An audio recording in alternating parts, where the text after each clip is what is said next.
Hi, welcome back to our edible forest garden. It is the end of July 2022 and I'm starting with the pond because I didn't take any pictures of it last time.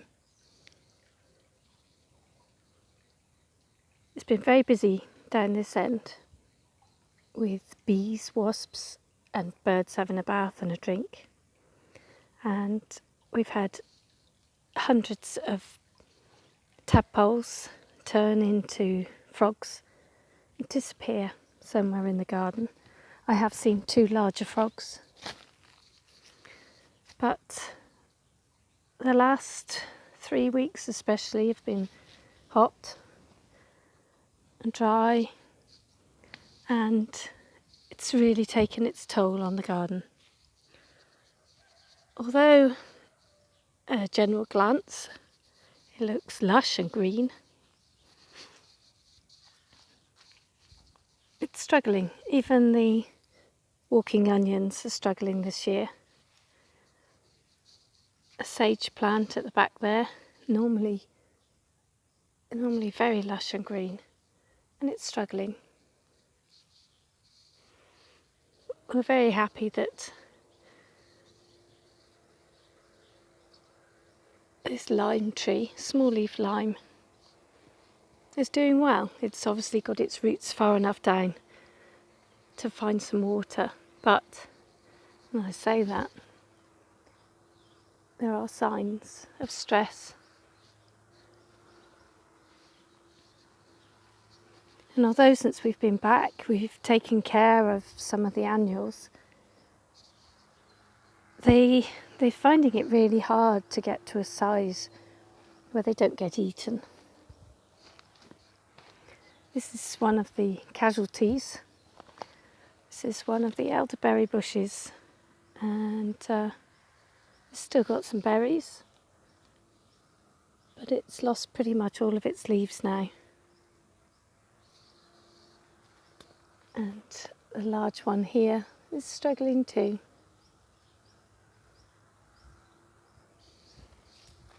It's very difficult when we don't get as much snow as we used to in the winter, and then we get our normal dry summers. But we do have some successes. It's not all doom and gloom. We have still got some green beans growing. We have lots and lots of plums. You see again, it's dropped the leaves, but the plums are still there. There are lots more plums in the garden. The quince still got fruit on it. You can see up there.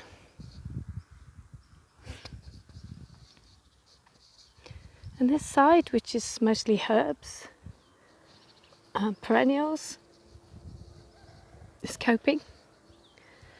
The hollyhock has been spectacular, and quite often there are 2 or 3 or even 4 bees within one flower, and I absolutely adore the delicate colour. Look at these plums in here.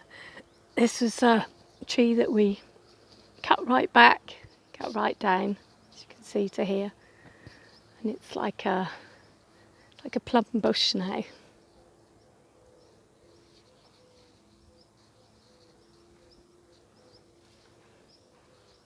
You can see the colour of the grass.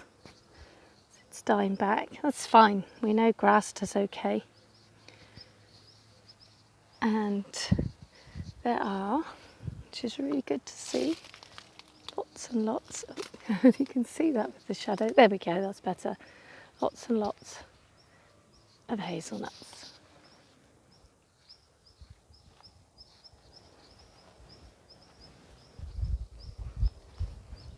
Some of the annuals, well, these flageolet beans we put in the shade have done a lot better, obviously, than the ones that haven't been in the shade. And a little Acer has survived, but we've got squashes and pumpkins and courgettes, and they flower, but the flowers are either dropping off or being eaten. And yesterday we felt a bit down about the garden really, but we've thought of some things to do. We're going to order in a whole load of cow manure this autumn. Next year when we plant the annuals, instead of spreading them around and putting a few here and a few there, we're going to group them together more. More like you would in the traditional annual garden. But we're going to keep all the perennials going too. The potatoes were a flop this year. They just didn't flower, although they're looking a little bit, believe it or not, better now. We might get a few. The peas and the mange too. Well, we've had some to eat, and the rest I'm leaving to dry, and there'll be seeds for next year. And I've put some more peas in, and they're already starting to grow. The beetroot's done okay in its little box here, but some of the plants are still getting eaten, so we're going to try some copper strips, copper tape around the boxes. What happens? The onions, well, I have taken a few out. They're very tiny, but they're very strong in flavour.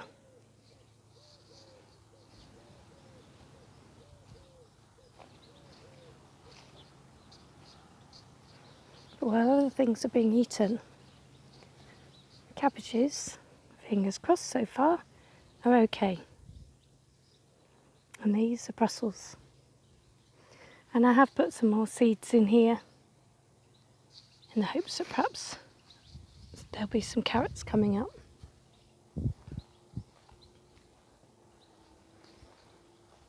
Green beans here.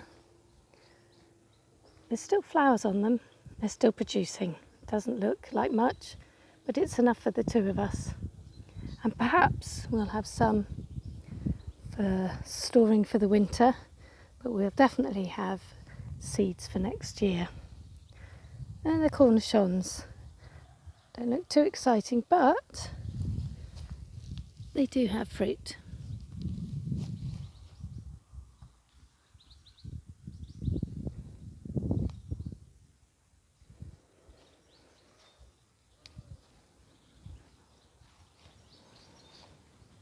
And the bee hedge here. It's difficult because they're not supposed to water plants. They're not food, or not with a hose, so these have been done occasionally, and they're looking okay. They actually feel like this year they're growing a bit, but I did cut up stinging nettles and all of them this year. Surprisingly, the rhubarb is doing very well, and yet it's a plant that likes lots and lots of water. So they're obviously putting them in the tyres has worked. You've got some beans growing along the fence here too. And I put some leaf mulch. It wasn't completely composted, half composted, for the bottom here. And every morning I come up and it's all been dug up. We do have a family of blackbirds, and the parents are obviously teaching the young how to forage in our leaves. We do have some berries here on this elderberry, but again it's struggling. The raspberry plants are doing okay, sort of like taking over the world here, and they'll flower and have fruit in the autumn, as long as we get some rain. The apple tree thinks it's autumn and is dropping its leaves, and lots of apples, but there's still quite a few apples up there. And There's lots on the ground.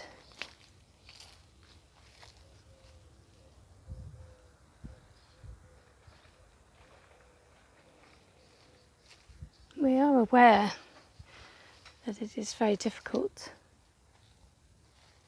to grow in this region with its extremes, but we will persevere.